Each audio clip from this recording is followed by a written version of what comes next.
Greetings everyone, welcome to Chess Advance. This is Game 7 of World Chess Championship 2023 and this is after Nepo having to suffer that devastating blow in Game 6 where Ding found that brilliant checkmate, and now Nepo has the white pieces. Let's see if he's able to bounce back.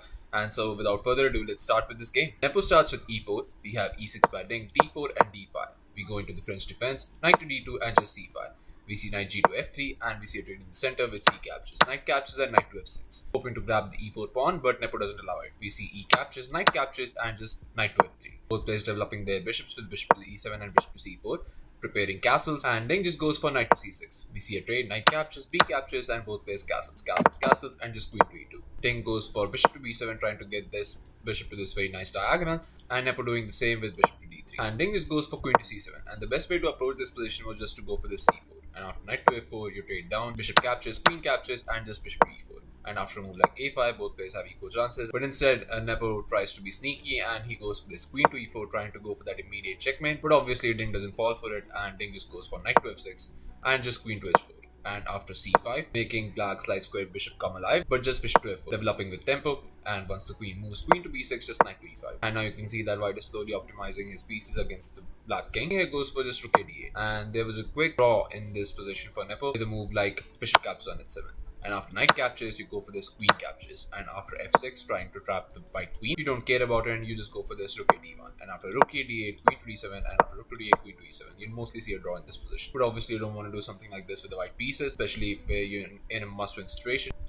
So just rook to e1. And after g6, just bishop. And Ding here goes for just rook to d4, attacking the queen, and queen moves, and queen to c7, but just b3, not allowing c4. And after knight to h5, just f. And here was an opportunity for Ding to get something right from the opening with a move like bishop captures on g5. And after f captures, you go for this knight to f4, and after queen to h6, you just play c4. And now obviously you don't care about the bishop, but instead you try to go for checkmate with knight to g4. And after f5, you go for this knight to f6 check, and now you have to sacrifice the exchange with the rook captures, and after g captures, just c captures. So you get two pieces for the rook, so it's a trade-off. But just you throw in this swish and soak with f7 check. And after queen captures, you go for this rook captures, and rook captures, queen captures, and you get this very strong pass pawn on c2. White does get this queen to b8 check, and after queen to f8 blocking, you cannot go for that bishop, because if you do go for that bishop with queen captures, you get this queen to c5 check, and now you're in a lot of, because once the king moves, you have this c1 queen, and even if you go for this rook captures, queen captures, you might think that it's equal material, but it's black who's the one winning this game. So instead of that bishop, you're probably gonna have to capture the a7 pawn, and the game will go on with black being a little bit better. But Ding doesn't spot all of this. Instead, he goes for this bishop to d6, and after c3, now the rook has no spaces, but you might think so, but you have this knight captures on f4. And after bishop captures, just rook captures. And after rook captures, bishop captures on e5. And after rook to h4, you have a lot of pressure against that h7 pawn. As opposed to that, Ding's bishop pair is just so strong in this position. So this rook to d8 was played, not caring about that h7 pawn, but just bishop to e4.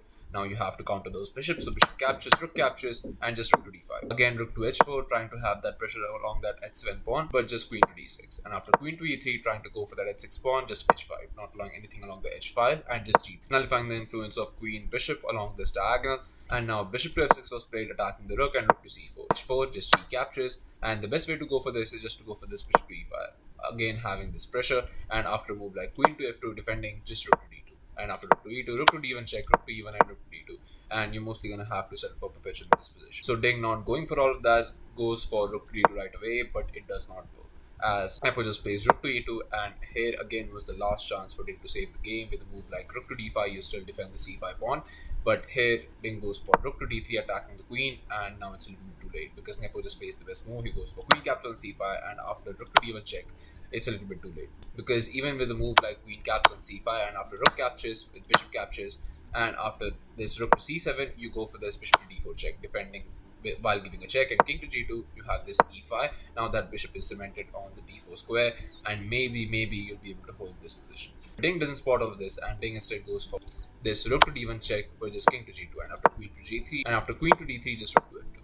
And after king to g7, just rook c to f4, and Ding captures the c3 pawn, but it was also on this move, on move 37, that Ding didn't resign the game, and definitely, what a brilliant comeback by Nepo, and definitely, what a great break. So thank you all for watching. I'll be coming up with another game in the chess world, so stay tuned for that, and I'll see you guys very soon. Thank you all.